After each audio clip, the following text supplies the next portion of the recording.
कहानी का शीर्षक अजनबी दरवाज़ा। ननशाक्स्ट। कहानी शुरू होती है एक सुनसान गांव में। शाम के 6 बजे थे।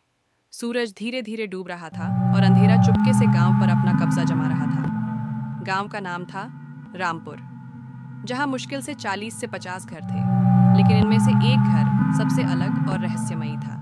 गांव के कोने में बना पुराना ठाकुर हवेली। ये हवेली पिछले 20 सालों से बंद थी। कहते हैं वहां किसी जमाने में ठाकुर साहब अपने परिवार के साथ रहते थे, लेकिन एक रात पूरा परिवार रहस्यमयी तरीके से गायब हो गया। बस हवेली में एक बंद इलाहल कड़ी का दरवाज़ा मायूक रह गया, जो कभी खुला नहीं। गांव वाले उस दरवाजे को अजनबी दरवाज़ा मग कहते थे और किसी की हिम्मत नहीं होती थी कि उसे छुए भी। अजय एक यूट्यूबर था जो भूतिया जगहों पर जाकर वीडियोस बनाता था। जब उसे रामपुर गांव की हवेली के बारे में पता चला तो उसने ठान लिया कि वो उस अजनबी दरवाजे के पीछे का सच सामने लाएगा।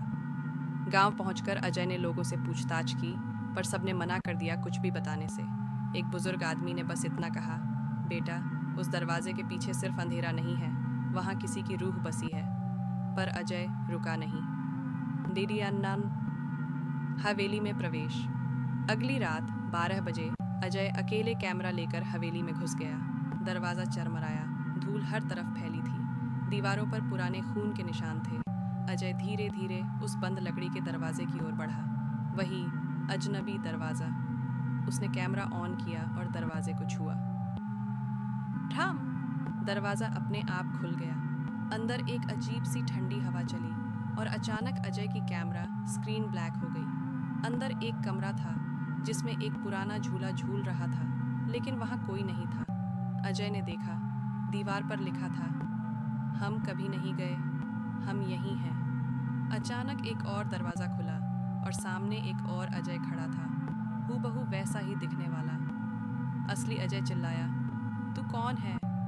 पर वो कुछ नहीं बोला, बस मुस्कुराया और धीरे से कहा, अब तू बाहर नहीं जाएगा, मैं जाऊंगा। और अगले ही पल अजय की चीख हवेली में गूंज उठी। अगली सुबह गांव वाले देखते हैं कि अजय हवेली से बाहर आ रहा है। वो सामान्य लग रहा था, पर किसी ने नहीं जाना कि जो बाहर आया वो असली अजय नहीं था। असली अजय अब भी उस अजनबी दरवाजे के पीछे बंद है।